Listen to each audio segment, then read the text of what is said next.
Baik, shalom saudara. Pada program kali ini saya sekarang sedang ada di Kota Batu, di Kompleks Yayasan Pelayanan Pekabaran Injil Indonesia Batu dalam rangka mengikuti kebaktian tahunan nasional YPP Batu yang ke-58. Meski secara online kami ada di sini karena ada tugas, dan dalam kesempatan ini saya diberi kesempatan untuk berkunjung ke kediaman Bapak Pendeta Ponsius Takaliwang. Saya mau mengajak beliau berbincang-bincang untuk menjadi narasumber di acara Miracle di Majelis Daerah, di channel Majelis Daerah YPB Batu di Sumatera Bagian Selatan dan Sekolah Tinggi Teologi Humanis. Yuk ikuti saya.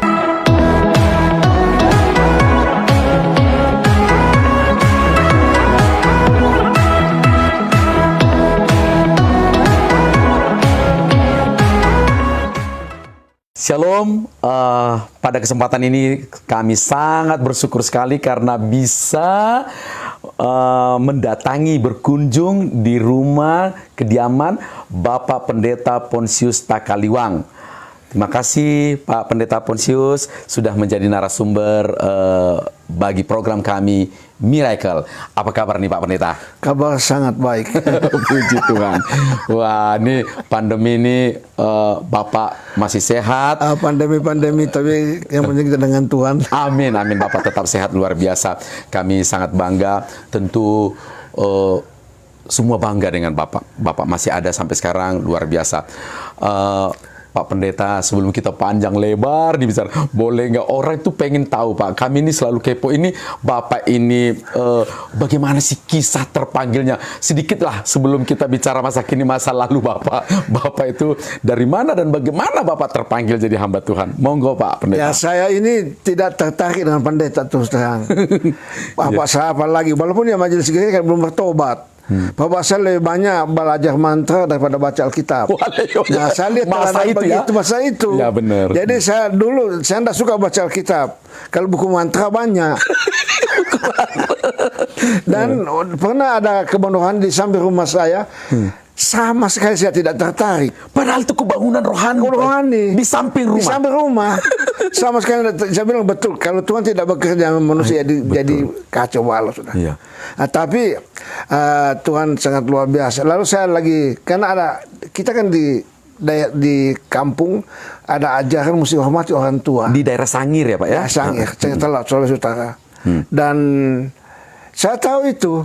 Nah, tapi tiba-tiba Tuhan buat sesuatu yang merupakan satu kejutan luar biasa. Dan itu tidak pernah terjadi sebelum di gereja kami pun sama kali belum pernah terjadi. Apa itu? Jadi Tuhan beri saya masa penglihatan, vision yang begitu jelas. Saya langsung menghadap wajah Tuhan Yesus. Wow. Dan Tuhan katakan, apa itu, tinggalkan kau punya studi itu. Saya bilang, untuk apa? Kau jadi hamba Tuhan. Wah. Saya bilang Pak, ini sebentar, di usia Bapak 20 tahun. 20 tahun. Nah, waktu itu Bapak studi di Akademi Maritim. Wow, di Akademi Maritim. Ya, sudah tahun ketiga. Sudah tahun ketiga. Ya. Wow. Nah, lalu Tuhan katakan tinggalkan itu. Saya kalau tinggalkan ini kan waktu itu terus terang sekolah itu dia punya masa depan bagus. Betul Pak. Dan belum banyak orang yang kesempatan sekolah di Akademi Maritim waktu itu. Jadi Tuhan bilang begitu, saya bilang, nah saya kan tahu hukum kelima, hormat orang tua. Jadi saya kasih tahu bapak saya, Pak, saya mau tinggalkan sekolah ini. Kamu jadi apa? Mau jadi hamba Tuhan. Wah, bapak saya murka Pak. Pasti. Saya bilang, saya sudah capek-capek cari duit untuk kau sekolah. Tahu jadi pendeta, aduh. Iya. Nah, di kampung kami kalau bilang pendeta itu sudah kemungkinan terakhir. Seperti tidak ada jalan lain. Sudah. Ya. Tapi saya bilang, saya bukan tidak hormati orang tua, saya pasti hormati Bapak. Dan saya mau jadi hamba Tuhan supaya saya makin menghormati Bapak. Wow, luar biasa cara Bapak. Ya, kau boleh ngomong macam-macam, tapi yang jelas kau boleh sekolah, itu kau punya urusan sendiri. Jangan kau coba-coba minta uang sama saya ya. Wow. Setelah itu akhirnya Bapak memutuskan. Nah, saya berangkat. Saya lagi mengajar di SD di Tanjung Priok. Saya hanya punya uang untuk naik bis malam sampai di Malang. Oke, Pak, sekat sebentar. Saya masih tertarik waktu vision yang dari Tuhan Yesus itu. Gimana sih Pak itu? Ya. Suara, gambar atau apa? Langsung wajah Tuhan Yesus. Wow. Saya tidak mendengar suara, tapi sesudah itu baru Tuhan berbicara jelas. Wow. Dan di gereja kami kan ada begitu. Betul Pak, betul. Kami gereja Protestan. Ya. Dan ya begitu itu kan namanya orang karismatik. Ya. Ya, Pentekosta. Kalau gereja kami tidak ada itu. Wah. Tapi itu yang Tuhan buat sama saya. Itu berapa lama Pak? Itu kira-kira sekitar 15 menit. 15 menit? Ya. Semacam apa? Ya, semacam video lah. Video? Wow. Ini amazing Pak. Semacam, tidak semua mendapat kesempatan itu. Ya, kan karena si Tuhan juga tahu kalau tidak buat begitu, memang Bapak tidak akan. Tidak akan. Amen. Nah, saya ini kan orang kritis juga. Iya betul. Saya bilang ngapain saya mau ambil keputusan, apalagi orang tua sudah berkorban setengah mati untuk supaya sekolah di Maritim ini. Lalu kalau tidak ada begitu agak sulit. Wow. Ya. Oke, setelah itu akhirnya setelah sebuah pengalaman spiritual yang sangat-sangat amat spesial ini, bukan karena Bapak hebat waktu itu, bukan karena sangat amat rohani, tetapi ini benar-benar panggilan yang luar biasa. Saya bilang panggilan itu panggil 101%. Betul Pak. Ini kita juga nggak dapat pengalaman seperti itu Pak. Nah setelah itu akhirnya Bapak tinggalkan guru tadi ya? Ya, jadi saya tinggalkan. Aduh, Bapak saya murka, bukan cuma marah. Iya.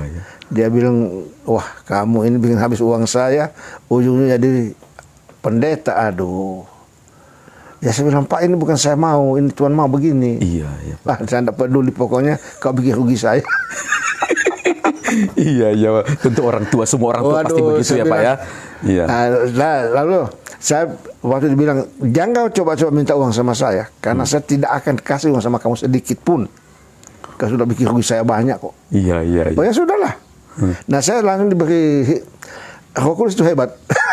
Roh Kudus bilang langsung, bahkan saya baca Alkitab, mulai baca Alkitab, lalu Tuhan kasih ingat, ada satu ayat bilang begini, Tuhan, kau datang kepada takhta kasih karunia. Wow. Dan nanti kau dapat pertolongan. Wow. Saya ini nggak tahu dapat pertolongan dari mana. Iya. Waktu itu saya belum familiar dengan Alkitab. Dan juga tidak ada kenalan. Nggak ada kenalan. Tata kasih karunia itu seperti apa begitu? Ya, jadi oke lah, saya ya sudah diam-diam saya. Lalu saya datang ke Batu Pak. Oke. Nah sebelum datang ke sini ketemu Pak Oktav dulu. Oke Pak. Saya tanya, Pak Oktav, apakah saya bisa di sekolah teologi yang Bapak pimpin? Kau sekolah di mana? Saya bilang, saya dari sekolah maritim. Lalu dia bilang, kau besok berangkat. Wow. Datang ke Batu. Wow. Tapi dalam pikiran, waduh, ke sana tidak punya duit. Iya. Ini luar biasa, experience luar biasa. Nah, sampai di sini, sebentar Pak, waktu itu, ini meski hal kecil tapi ada mujizat Tuhan. Uang siapa yang Bapak pakai waktu jadi itu? saya mengajak di SD. Oke. Nah, saya dapat gaji karena kebetulan kepala SD-nya ini seorang ibu. Sekarang saya mati sebetulnya orang sudah anak Tuhan, sudah baru. Wow. Nah, dia kasih uang sama sedikit, dia bilang ini untuk bekal kamu untuk ke Batu. Wah. Dan sejak itu saya ketemu dia lagi orangnya. Wow, luar biasa, benar-benar semua langkah-langkah dipakai. Wah, semua itu untuk. memang. Lantas sampai Bapak di Batu? Akhirnya sampai di Batu, sampai di Batu kesan nomor 1 luar biasa. Pak Pason namanya sambut. Oke.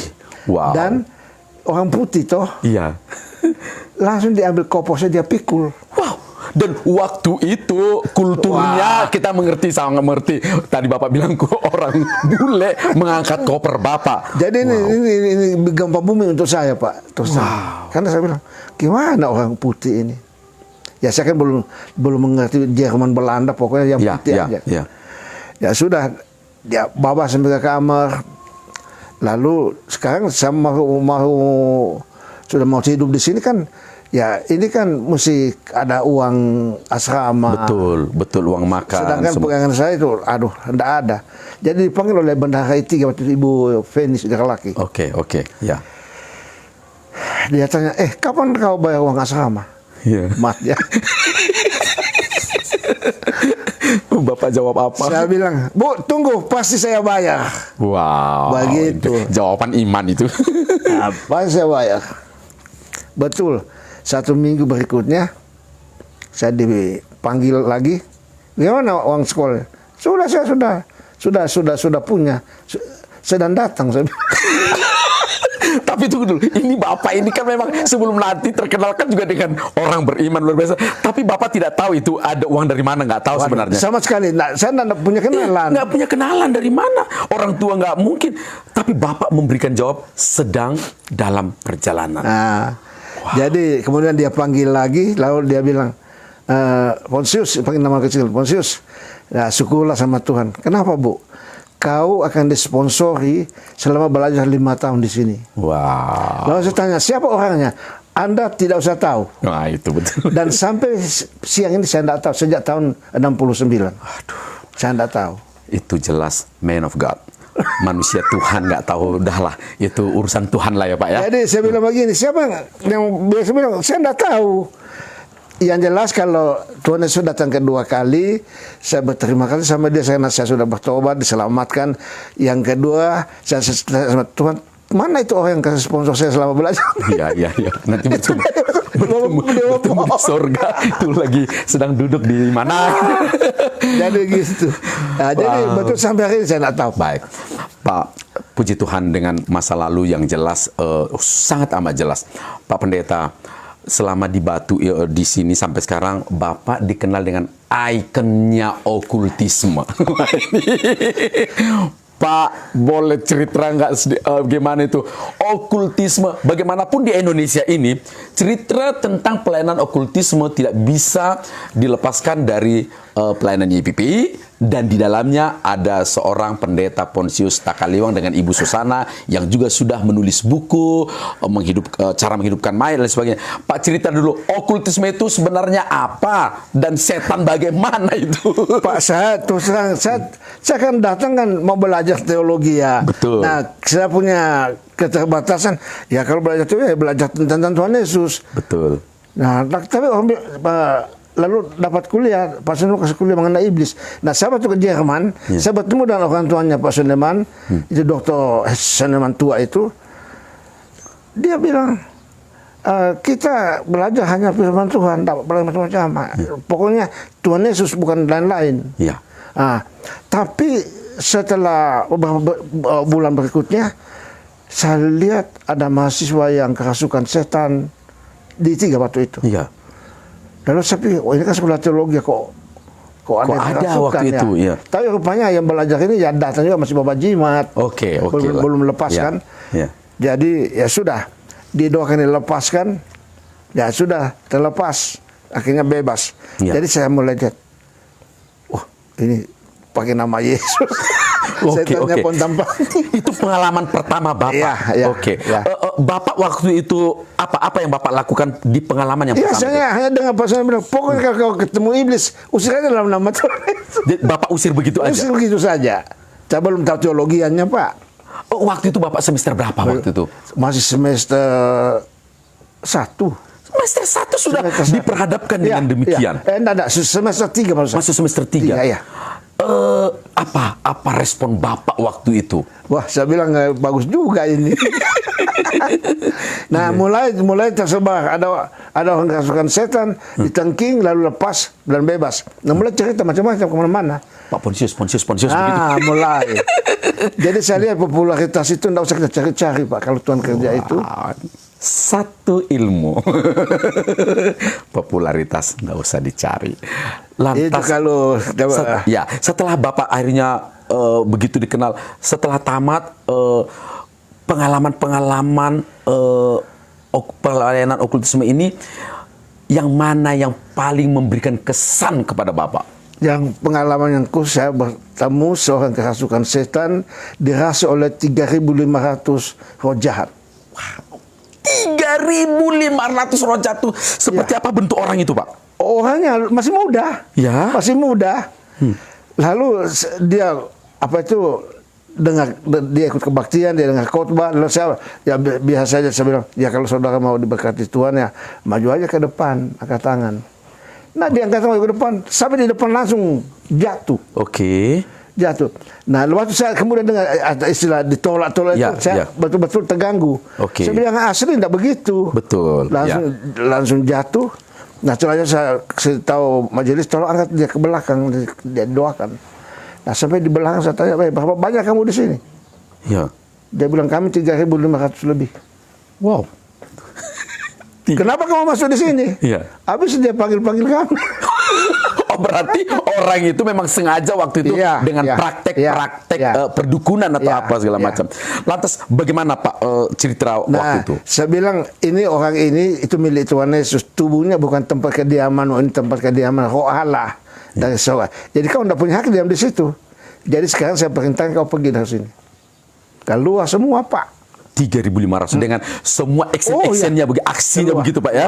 Wow. Keluar. Oke, itu yang sekarang terunik 3.500. Yang pelayanan okultisme terlama.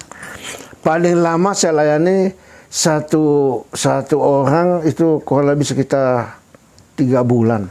3 bulan saudara ya. Jadi yang pelayanan okultisme sekarang yang seminggu 2 minggu jangan bosan-bosan. Pak Pontius 3 bulan pernah. Itu Rebecca Brown itu selama kalau nggak salah 6 bulan. Rebecca Brown yang menulis buku. Ya. Oke, 6 dia bulan. pernah 6 bulan ya. Oke, Ya. oke. Bapak pernah 3 3 bulan. ya. Orang itu bagaimana? Apa namanya? Tiap-tiap hari? Enggak, jadi dilayani. Saya bilang, kau ini tempat ini kau bukan tamu, kau pengacau. Saya bilang, kau keluar dari orang ini, tidak boleh tinggal di sini.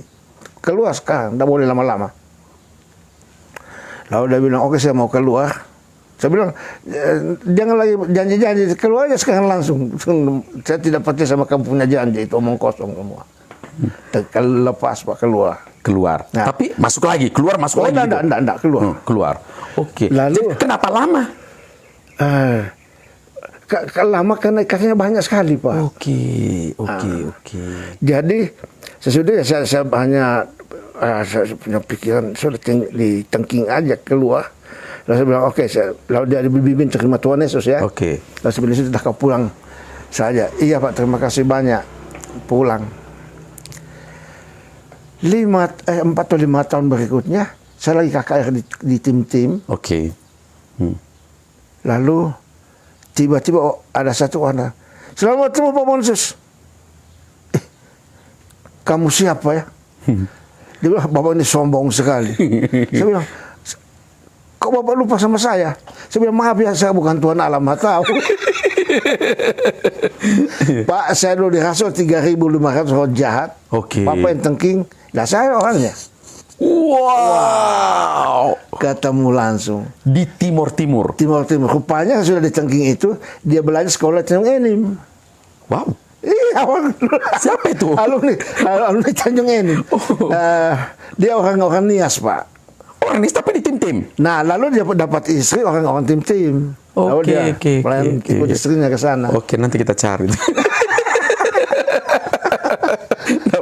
Lalu sudah itu saya tanya, lalu ya kau sudah selesai? Iya selesai, dengan sama-sama dengan istri yang punya 2 anak dan anak saya sudah bertobat dua-duanya.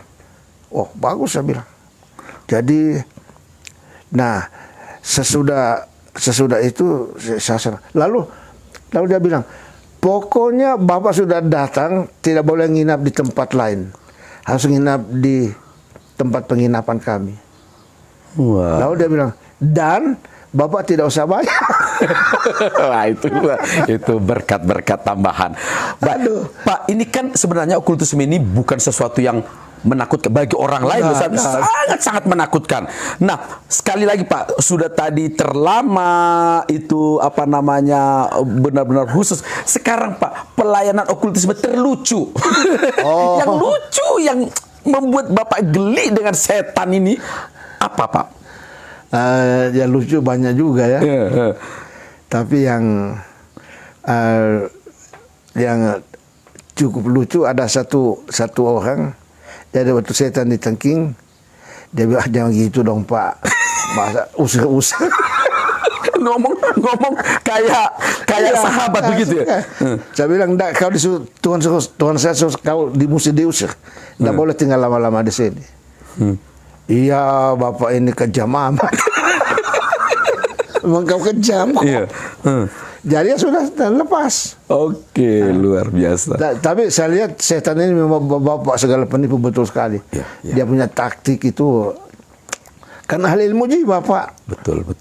Dia lebih hebat daripada Sigmund Freud. Benar. Dari psikolog ya. Karena dia mengetahui hidup manusia. Dia tahu hati manusia paling dalam. Baik, Pak Pendeta, dari pengalaman Bapak, melayani Bapak juga dikenal sangat di Indonesia ini, Bapak juga sudah pelayanan di luar dan sebagainya. Dalam mengiring Tuhan, Pak,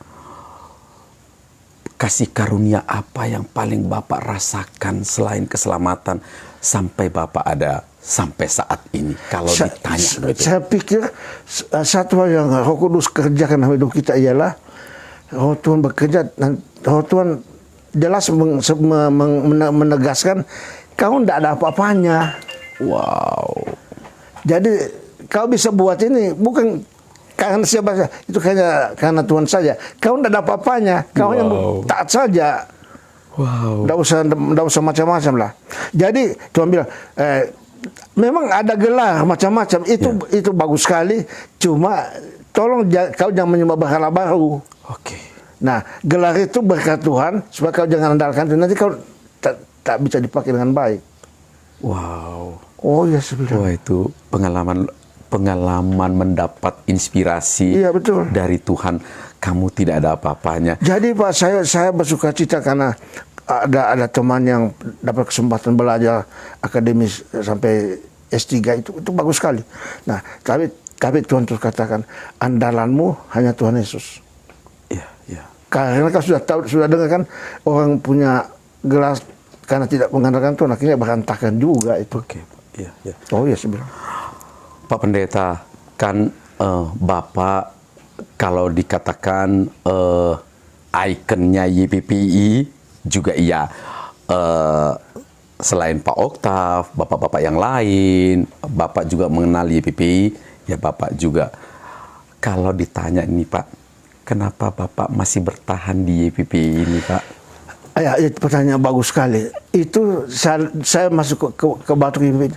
Itu jelas-jelas bukan disuruh manusia. Amin. Ini karena jelas sekali Tuhan panggil. Ya. Nah, waktu Tuhan panggil masuk YPPI, itu bahasa nakalnya itu mematikan masa depan, Pak. Tunggu dulu, itu pemikiran seperti itu ada beberapa puluh tahun yang lalu. Ya, karena waktu itu gajinya sedikit. Betul. Sekarang banyak. Nah, saya sudah punya 3 anak. Waktu itu sekarang Pak mohon cerita dulu pelan-pelan, ini perlu untuk generasi berikutnya. Ada pemikiran bahwa waktu itu kalau masuk ke YPPI itu mematikan masa depan. Dan waktu itu Bapak sudah punya 3 anak. Belum. Oke. Karena baru-baru waktu itu. Baru-baru. Setelah itu Bapak masuk. Lalu yang pertama kan mau menikah. Ya. Mau menikah tidak punya gaji. Tapi luar biasa waktu itu ya Tuhan yang namanya hidup dalam persekutuannya. Saya ingat betul sekali almarhum Pendeta Utasoit itu. Oke. Itu orang Batak yang luar biasa itu. Cuma saya kesayang sama dia tidak pernah menulis buku. Oke. Sedangkan menurut saya salah satu dosa yang terbaik di I3 waktu dia. Pak Utasoit. Cuma dia tidak tulis buku. Iya. Kurang kenangan ya. Aduh. Lantas Bapak akhirnya masuk YPP itu gimana jadinya keputusannya? Jadi Tuhan langsung bicara, kau masuk di sini, tidak boleh ke tempat lain. Wah. Sedangkan sebetulnya ke tempat lain kan banyak sekali waktu itu. Betul. Tapi Tuhan bilang, kau di sini. Cuma itu tadi itu. Gimana ini hidup ini? Antara rasio dan panggilan gimana Bapak itu? Jadi sesudah pikir rasio ada tempatnya juga, tapi akhirnya suara Tuhan itu di atas segala-galanya. Haleluya. Lantas jadi, Bapak memutuskan? Sudah, saya memutuskan saya masuk YPPI. Firman Tuhan jelas. Lalu kemudian Pak Oktav panggil. Dia panggil nama kecil, Posius, kau belajar ke luar negeri. Wah, saya senang sekali kan ke luar negeri. Iya, betul. Lalu yang berangkat cuma kau sendiri. Wow. Istrimu tinggal di Indonesia dengan kau punya anak-anak. Saya bilang, Pak, tidak mungkin begitu. Tidak lucu, saya bilang. Iya. Bapak kenapa begitu? Dia bilang, kami tidak punya uang banyak. Iya. Saya bilang, sudah, kalau memang tidak punya uang banyak, ya saya tidak usah pergi ke luar negeri. Iya. Saya agak tegas sama Pak Oktav. Betul. Saya bilang, tidak usah. Lalu dia bilang, ya tunggu dulu 1 minggu ya. Wah, kalian mau berdoa dulu, panggil lagi. Oke, Bapak berangkat ke luar negeri. Nanti tiap bulan kami kirim uang untuk pelihara Bapak di Australia dengan 2 anak dengan istri. Oke, terima kasih banyak Pak. Ya. Jadi saya juga senang bersiul terus. Oke. Tapi selama di luar negeri di Australia Pak, sejak saya datang sampai pulang tidak ada uang 1 sen pun dari YPPI. Gila. Oke. apa enggak, kalau dunia kan ada sakit hati. Iya. Tapi ya saya bilang enggak, Pak Oktav, Bapak itu bukan sumber berkat. Iya. Bapak itu penyalur berkat. Iya. Jadi kalau Bapak tidak bisa kirim, ya tidak apa-apa, saya bilang. Wow, hati Bapak itu terbuat dari apa waktu itu, Pak? Lalu Pak Ota bilang, waduh Pak Sius, terima kasih banyak. Kau bagus. Iya, iya. Saya bilang, Pak, saya dipanggil tuan ke JPI. Wow. Nah, jadi sesudah itu kan banyak lagi, Pak, yang tawaran macam-macam. Pasti. Yang menggiurkan. Betul. Apalagi setelah Bapak dengan nama besar dari luar negeri. Waktu itu loh, tamat dari luar negeri. Kenapa? Jadi saya sama sekali tidak tergerak. Aku selalu kasih tahu. Kau dipanggil bukan untuk kemana-mana. Kau dipanggil ke Batu. Wow. Ya, ketiga. Saya ditawarkan untuk sudah pelayanannya di sana. Banyak gereja juga mau. Saya kan sudah mulai bisa bahasa Inggris dengan baik. Iya. Jadi mereka bilang, sudah kan bisa pulang ke Indonesia. Tinggal di sini saya. Enggak, saya bilang. Saya dipanggil tuan ke kampung saya. Luar biasa, Pak. Setelah itu Bapak akhirnya kembali lagi membawa istri dan anak-anak dan kemudian terus menerus.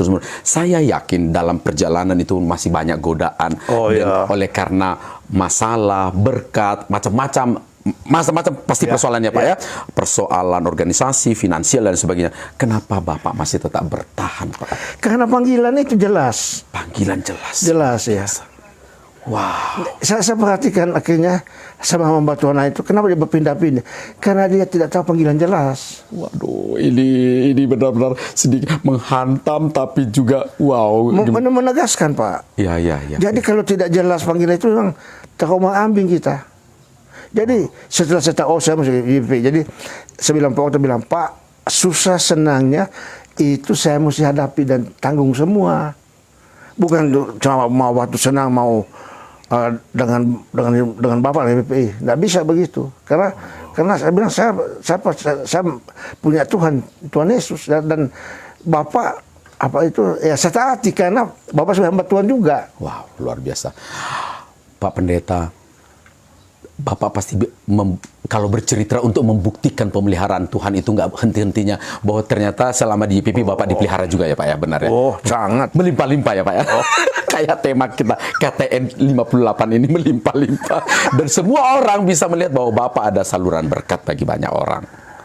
Bagaimana rasanya Bapak bahwa ternyata di yayasan di mana Bapak dipanggil ini juga Tuhan melimpahkan berkat bagi Bapak? Ya, peribahasanya kan ada perkataan turun sederhana, terlebih berkat memberi daripada menerima, kan? Amin. Yes. Jadi kalau mau enak banyak aja memberi. Ini pelajaran berikutnya ini. Justru kalau mau enak banyak-banyak memberi. Ya. Wow, luar biasa. Kalau terima tahu hati manusia kayak kantong bolong diisi macam tidak akan penuh. Wow. Pak Pendeta, sekarang kan Bapak di yayasan ini mendapatkan status fungsi sebagai orang tua rohani. Orang tua rohani. Bagaimana Bapak melihat? Tidak apa-apa kan, Pak, melihat anak-anak muda kami yang sekarang ada di yayasan ini? Nah, saya pikir begini, prinsipnya pokoknya orang ini mau masuk ke KPP, orang sudah hidup baru, sudah anak Tuhan sungguh-sungguh. Amin. Nah, kalau bilang anak Tuhan kan ada prinsip pertumbuhan. Yes. Nah, kalau ada pertumbuhan berarti ada krisis. Oke. Jadi untuk pemimpin mesti sabar. Wow. Jangan orang itu baru masuk 1-2 tahun lalu dituntut yang aneh-aneh, itu bisa rusak itu orang nanti. Pak, sebentar. Bapak ini ilmu baru, ilmu juga ini sudah, walaupun kita ada pertumbuhan pasti ada krisis. Iya, betul. Bapak menemukan Pak, banyak krisis. Itu anak tumbuh gigi itu paling sedikit panas, kan? Itu namanya krisis. Tumbuh gigi aja begitu. Apalagi mau tumbuh iman, aduh. Ya, apalagi menumbuhkan panggilan yang luar biasa, membutuhkan energi, Pak, ya. Iya. Lantas, Pak, dari pengalaman Bapak nih, selain panggilan yang jelas untuk masuk ke yayasan, perlu panggilan. Apa sih sebenarnya, Pak, rahasia yang Bapak mau katakan untuk terus bertahan dalam panggilan ini? Rahasianya ialah kita harus pelihara relasi kita, hubungan kita pribadi dengan Tuhan. Wow. Itu. Iya. Semuanya rohani ya Pak Pendeta ya. Semuanya spiritual. Semuanya. Tadi panggilan. Ini sekarang nggak cukup hanya panggilan yang pertama itu. Tapi relasi dengan Pak, saya mau kasih tahu, saya baca kitab sudah 45 kali. Kejadian sampai Wahyu. Dan biar sudah begitu banyak, Roh Kudus selalu ingat, itu jumlahnya itu kau bisa tahu. Tapi yang kau mesti percaya tiap hari terus berdoa, ngomong sama Tuhan dan dengar Tuhan bicara sama kamu tiap hari. Pak, Kalau enggak begitu kau rusak nanti. Sebentar Pak, ini Bapak ngomong 45 kali langsung tertusuk loh Pak di sini. Walaupun saya juga mau baca Alkitab berkali-kali, tapi maksudnya 45 kali itu berapa pasal Bapak baca setiap hari? Tiap hari saya baca satu ayat. Berapa Pak? Satu ayat. Satu ayat? Ya. Tapi sudah 45 kali? Iya, saya baca satu ayat. Dulu pernah baca. Nggak, maksudnya satu hari itu berapa pasal? Pernah saya baca satu pasal. Tapi Tuhan bilang, kalau itu terlalu banyak, nanti kau tidak bisa mencerna. Jadi Tuhan bimbing untuk baca satu ayat. Tapi bukan cuma pagi. Oke. Malam juga, tengah malam juga kalau perlu. Oh ya itu mah sudah sekian. Sekian pasal dalam satu. Oh Bapak maksudnya satu ayat itu benar-benar Bapak cerna. Oh saya harus lihat, betul-betul perhatikan. Wah. Betul. Luar biasa.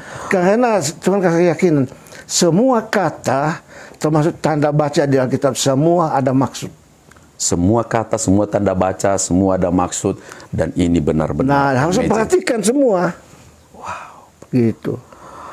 Pak Pendeta, Bapak kan kalau soal berkat, kami tidak ragu lagi dengan seorang Bapak Pendeta Pontius Takaliwang. Luar biasa diberkati. Pak, dalam perjalanan hidup Bapak, boleh cerita nggak sih tantangan terberat apa yang Bapak alami dalam hidup Bapak? Tantangan terberat ialah dicobai punya ada pergumulan, belum punya duit. Seorang Pak Pontius pernah juga nggak punya duit. Iya. Kan ada pergumulan, waduh ini bagaimana saya praktis mesti ada duit. Tapi kan belum ada, kosong di kantong. Tunggu dulu Pak, Bapak dulu ini cerita ini loh. Kapan Bapak tidak pernah ada duit? Hampir tidak pernah. Hampir tidak pernah kan? Tidak pernah. Nah. Ada tapi ada. Iya. Tahun berapa itu pergumulan yang paling Bapak tercatat dalam memori Bapak? Tahun berapa ya? Saya lupa tahunnya Pak. Tapi pernah. Pernah Pak ya. Gak seperti Tuhan juga bagus kok. Dia ahli mujizat luar biasa loh. Diizinkan itu ya? Karena Tuhan izinkan tidak punya duit. Dan aku bilang kau ngerti apa itu namanya miskin. Apa artinya itu kamu butuhkan orang lain. Ya, apa artinya kamu murah hati sama orang. Wow. Itu dia punya pelajaran Pak. Bukan karena Tuhan pelit. Enggak. Enggak. Orang maunya kan mau langsung punya masalah. Sudah enggak. Roh Kudus sangat bijaksana. Dia tahu hati manusia paling dalam. Maka dia izinkan kantong kosong. Kadang-kadang enggak punya duit sama sekali. Tapi Tuhan bilang, apa itu? Ya sudah, kau tidak usah susah. Karena uang sudah datang, uang sudah ada, cuma belum datang. Belum datang. Seperti mahasiswa tadi ya. Pak Pendeta, kan kalau mau jujur nih, Bapak mendapat panggilan yang jelas sebagai untuk hamba Tuhan, mendapat panggilan pelayanan pun jelas. Saya nggak tahu lagi berhitungannya berkali-kali, puluhan kali, ratusan kali. Bapak melihat mujizat Tuhan melawan setan, semuanya menang. Terus ketika Bapak bergumul, ada doa Bapak yang belum dijawab. Bapak ngomong apa sama Tuhan? Ya, saya bilang, Tuhan belum dijawab ini. Kalau Tuhan bilang, pasti dijawab, tunggu aja. Sederhana banget ya. Wow. Tunggu aja. Begitu saja Pak. Iya betul. Sifat manusia kan datang menunggu. Betul. Saya bilang, tidak bisa kau makan mangga yang enak. Langsung 1 minggu berapa bulan kau makan. Tunggu paling sedikit 3 bulan, 6 bulan. Wow. Sesederhana itu ternyata. Pak, saya masih kepo. Hal apa sih yang paling sulit dalam hidup Bapak mengiring Tuhan? Hal apa yang paling sulit Bapak lakukan dalam mengiring Tuhan ini? Apa firman Tuhan apa yang paling Bapak betapa sulitnya melakukan ini? Yang paling sulit ialah ada pertanyaan-pertanyaan yang apa itu sederhana, tapi tidak bisa dijawab. Oke. Contohnya, Jadi, Pak? jadi kalau ada hal yang sulit, biasa mahasiswa tanya, Pak, ini saya baca ini begini katanya. Saya langsung saya tahu kan, artinya begini. Lalu yang lain bilang, oh saya bilang nanti tunggu minggu depan. Saya bilang, tunggu ya bulan depan nanti. Saya belum tahu dapat jawabannya. Lalu saya bilang, tunggu aja tahun depan. Kau sabar ya. Wow. Lalu saya bilang, tunggu aja nanti kalau kita dua masuk surga sama-sama. Bapak pernah menjawab begitu? Oh ya jelas ya, saya kasih tahu begitu. Tunggu nanti di surga saja kita ketemu baru ada jawabannya. Jelas. Jadi sejak saat itu mahasiswa saya tahu ada yang juga coba-coba kan. Iya. Biasanya juga coba di seluruh dunia begitu. Iya. Tapi begitu sudah ini mati kutu betul-betul. Wow. Pak Pendeta, Bapak ini kan juga sudah kadang-kadang pernah juga sakit, ya, pernah juga akhirnya diopnam beberapa kali dan Bapak sampai sekarang masih plan. Hal apa sih Pak yang belum yang belum terwujud dalam diri Bapak yang masih Bapak rindukan dari Tuhan? Saya pikir begini ya, Tuhan sangat berkuasa menjaga kesehatan kita, tapi dalam hikmah yang luar biasa ada izin kita sakit. Pertama supaya tahu diri, kedua tahu penderitaan orang lain, ketiga belajar berbelas kasihan. Dulu Pak waktu masuk itu ada yang sakit itu, saya ini pasti imannya lemah itu. Mengerikan. Wah, saya lalu satu kali saya sakit Pak, masuk di rumah sakit Celak di Malang. Sakitnya cuma panas sedikit. Diopnam selama 1 minggu di sana. Hanya panas sedikit? Iya. Diopnam selama 1 minggu? Saya bilang, Tuhan kenapa begitu? Aku harus bilang kau terlalu sombong. Wow. Supaya kau mengerti apa itu artinya sakit. Oke. Jadi sejak saat itu saya mulai tahu diri sedikit. Iya. Oh begitu. Jadi orang sakit itu, untuk orang beriman sakit itu, ya tujuan begitu. Supaya kita tidak hanya tahu diri, tapi makin memahami anugerah Tuhannya. Kalau Kudus katakan, kau hidup karena anugerah Tuhan. Bahwa umur bisa bertambah itu anugerah Tuhan. Kami 9 bersaudara Pak. 2 sudah meninggal. Nah, saya paling tua. Nah, jadi Kudus bilang, kau sudah berhidup kekal. Entah nanti mati cepat, mati lama itu soal teknis. Iya. Tapi yang jelas kalau kau dikasih kesempatan hidup, artinya kesempatan untuk kau berbuat baik di dunia ini. Dia bilang, di surga tidak ada KKR lagi. Orang sudah bertobat semua di sana. Iya. Jadi kalau ada KKR ikutlah nanti di surga nggak ada lagi KKR. Tidak ada, di sana tinggal menyanyi kok. Iya. Makanya saya bagus, yang suaranya pas mulai dilatih di bumi lah. Aduh, Pak Pendeta, kalau dihitung-hitung berkat Bapak kan luar biasa, tadi juga bicara kasih karunia. Berkat apa yang pernah Bapak terima dan mengingatkan Bapak betapa Bapak bersyukur sekali dari sekian banyak. Saya tahu paling banyak berkat yang Bapak terima, entah jasmani, berkat apa, uang apa segala, tapi yang Bapak ingat paling membuat Bapak luar biasa Tuhan dalam hidup Bapak. Ya, saya lihat yang salah satu berkat yang menurut saya cukup berharga itu pengampunan dosa. Karena saya pikir, kita kan orang berdosa. Kemudian diberkati Tuhan, dikasih macam-macam. Ya itu kan pengampunan dosa. Sebentar Pak, dulu pemirsa netizen, saya pikir tadi entah mobil, harta ya, ternyata pengampunan dosa. Pengampunan dosa. Saya tidak mengira jawaban Bapak seperti ini. Ngapain naik mobil yang bagus-bagus tapi dosanya belum diampuni, masuk neraka juga. Pengampunan. Saya mau dikasih mercy Pak. Wow. Tadi saya bilang maaf ya, bukan saya tidak mau mercy, itu kan enak, tapi banyak pajaknya berapa saya bilang. Nah itu saya bilang saya tidak mau, kasih aja apa mobil apa sih? Innova. Ya. Lalu saya kan sudah mulai tua. Saya bilang, Papi, bapak sudah tua, nggak usah bawa mobil lagi. Oke lah, kau aja Bapak. Jangan-jangan itu modus Pak. Itu modus. Nah, saya bilang ya tapi betul juga. Betul ya. Hebat ya anak Bapak itu ya. Sebentar Pak, itu tadi mercy mau dikasih, itu hanya alasan pajak atau memang Bapak tidak mau sombong, tidak mau... Pak, waktu itu mobilnya Pak Otto punya Toyota. Oke. Jadi masa saya bawa mercy, punya bos cuma Toyota kan, dan lucu. Hebat Pak, luar biasa. Nggak mau saya. Ya, jadi bukan alasan pajak kan Pak, Bukan, Bapak bukan. rendah hati. Ya. Oh, hargai pemimpin terus. Ya. Seperti apa sih dalam diri Bapak menghargai pemimpin? Saya pikir yang pertama ya dengar sungguh-sungguh apa dia punya nasihat. Bisa jadi banyak yang kurang menyenangkan, tapi dengar aja, lalu taati. Gitu. Saya bilang ada banyak hal yang Pak Otto berkatakan sama saya itu sangat menyenangkan, tapi ada juga yang tidak menyenangkan. Tapi karena pemimpin, saya tahu dari Tuhan, harus saya taat. Gitu. Wow Pak, rahasia ini Pak. Karena harus meyakini bahwa pemimpin kita itu dari Tuhan ya Pak. Ya betul. Jadi saya bilang siapa saja. Ya. Pokoknya saya tahu dari Tuhan, saya punya kewajiban untuk taat. Wow.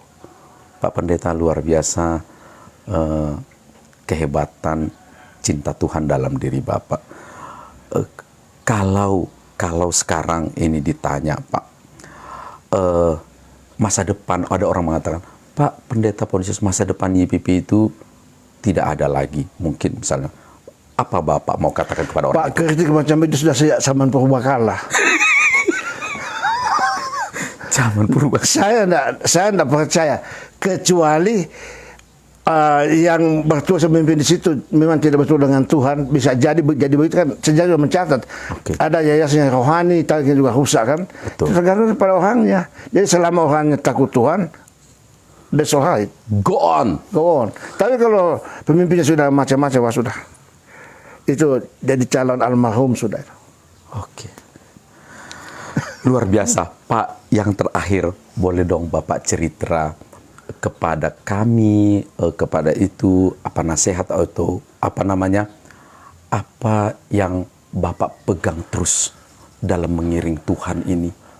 Saya pikir kita pertama berhadapan dengan Tuhan yang tidak kelihatan kan. Oke. Lalu yang kedua karena dia tidak kelihatan, kita mesti butuh bimbingan, nasihat, petunjuk. Ya Tuhan sudah kasih, pertama Tuhan kasih Alkitab, lalu kasih rohnya, ketiga kasih persekutuan. Oke. Nah, tiga-tiga ini kita mesti jaga baik-baik relasi. Amin. Satu lagi nih Pak, Bapak pernah sedih nggak sih? Atau selalu saya bertanya kadang-kadang kepada narasumber, kapan waktunya Bapak menangis dan apa yang menyebabkan Bapak menangis? Kalau sedih itu sudah bagian mutlak dari hidup manusia, Pak. Why? Ya. Untuk Bapak? Untuk saya itu sedih. Yang pertama kalau saya lihat orang hidupnya kacau walau rusak, tapi belum mau bertobat. Oke. Itu yang bikin banyak sedih. Oke. Kalau saya bilang kau sendiri rugi loh, bukan saya rugi. Ini Pak, saya kadang-kadang ini semua jawabannya luar biasa, relasi dengan Tuhan semua. Iya, betul. Luar biasa Pak Pendeta. Terima kasih Ya. Pak Pendeta. Bapak tetap sehat, Bapak masih diperlukan dan apa namanya? Saya punya doa supaya Tuhan kasih usia saya paling sedikit 150 tahun. Tunggu dulu, ini nggak berakhir ini. Ini nggak berakhir ini. Kenapa doa itu? Nah, ini Bapak serius ya? Iya, betul. Untuk apa 150 tahun? 150 tahun tujuannya supaya melayani Tuhan lebih banyak, makin banyak orang bertobat masuk surga kan. Oke. Neraka makin berkurang. Ya, tapi kan secara physically, Ya. Betapa susahnya itu hidup seperti itu. Ah lah, Metusela 969, cuma 9 tahun saya cuma minta 150. Cuman. Ya. Kalau Tuhan mau. Ini bisa nggak berakhir ini. Ini lama sekali. Enggak. Ini Bapak, ini perlu didengar. Bapak serius? Bapak sangat. Pernah meminta gitu pada Tuhan? Betul. Saya berkali-kali terus dalam doa pribadi. 150 tahun? 150 tahun. Hanya untuk supaya bisa melayani? Iya, hanya untuk melayani. Bawa orang ke surga terus. Kasih peribahasanya, isi penuh surga, kosongan neraka makin lama makin sedikit orang. Betapa cintanya Bapak untuk pelayanan. Oh iya. Kalau ditanya seberapa besar cinta Bapak terhadap pelayanan itu? Ya cinta ukurannya pokoknya kan Tuhan bilang kalau satu orang bertobat, pertama semua malaikat senangkan. Lalu saya pernah hitung satu orang bertobat usianya beratnya sekitar 65 kilogram. Ya. Dihitung secara duit itu sekitar 85 miliar Ya, ya. harganya. Ya. Jadi satu orang bertobat artinya itu 85 miliar itu selamat. Wow. Satu orang. Betapa mahalnya orangnya. Oh mahal, mahal sekali Pak. Berarti Bapak mengerjakan proyek yang super mahal. Betul, sangat mahal. Jadi Bapak pernah berminta kepada Tuhan 150 Iya. tahun. Iya, ya. Ini baru pertama sekali saya dengar, Pak, bahwa ada orang meminta 150 tahun. Serius? Serius, kalau nggak serius Pak, gimana ya? Nggak ada semangat hidup. Baiklah, pemirsa ya. Luar biasa bincang-bincang dengan Pak Pontius di usianya yang sudah indah seperti ini di mata kita. Beliau masih tetap menjadi berkat bagi banyak orang dan hatinya yang luar biasa itu semuanya relasinya dengan Tuhan. Terima kasih Pak Pendeta. Ya. Oke, Tuhan berkati. Tuhan berkati Ya. Bapak Pendeta dan Ibu Susana yang juga terus mendampingi. Bapak Ibu sehat-sehat ya Pak terus ya Pak Ya, di tengah pandemi. puji Tuhan. Tuhan Yesus memberkati sampai di sini. Shalom. Shalom, saya Nyonya Vera Tampu Bolon, baru pengabdian. Saya tinggal di Medan. Saya mengenal Pak Pendeta Pontius Takaliwang di tahun 1990 di Batu Malang pada saat ada kebaktian tahunan nasional. Dan itu pertama sekali saya ikutin ibadah kebaktian tahunan nasional. Pak Pendeta Pontius Takaliwang sungguh sangat memberkati hidup saya lewat kespesialisan dia dalam hal okultisme. Tentang okultisme saya diberkati lewat khotbah-khotbahnya dan juga buku yang cukup sederhana tapi gampang dimengerti. Bukan hanya saya yang diberkati lewat pelayanan Pak Pendeta Pontius Takaliwang, tapi papa saya akhirnya juga senang mendengar khotbah-khotbah Pak Pontius, baik itu lewat kaset, baik itu lewat buku. Tahun 1996, bapak saya dilayani pribadi karena dia terikat dengan okultisme. Salah satu okultisme yang dia ikutin selama ini adalah ritual untuk membuka satu lembaga di setiap daerah. Ritual itu bentuknya ada kambing putih yang dibakar, kemudian mereka harus mengelilingi untuk membuka satu lembaga di satu tempat, buka cabang lembaga ini di satu tempat. Dan bukan hanya bapak saya yang akhirnya dilayani secara khusus untuk okultisme, tapi saya juga mengalami banyak hal, dilepaskan dari okultisme dan melawan kuasa-kuasa kegelapan yang mau menyerang saya. Pak Pontius, terima kasih untuk pelayanannya yang sangat memberkati hidup saya dan keluarga saya. Shalom. Shalom. Tentu ada banyak sekali orang-orang yang mendapatkan buah pelayanan dari Bapak Pendeta Pontius. Tetapi kami sangat terbatas untuk menampilkannya di acara ini. Dan pada malam hari ini diwakili oleh Ibu Vera Tampu Bolon, Boru Panggabean dari Kota Medan. Dan minggu depan kami akan hadir secara khusus bincang-bincang kami dengan Ibu Susana Takaliwang. Bagaimana persepsi seorang Ibu Susana berdampingan dengan Pak Pontius. Terima kasih Pak Pontius Takaliwang, luar biasa, inspiratif pembicaraan kita pada malam hari ini dan kiranya menjadi berkat bagi banyak orang. Dan terima kasih untuk semua Bapak Ibu yang sudah bergabung. Nantikan acara-acara kami di acara Eben Kids pada hari Jumat dan Saturday Night Service pada hari Sabtu. Minggu ada acara Boom dan Senin seperti ini ada Miracle.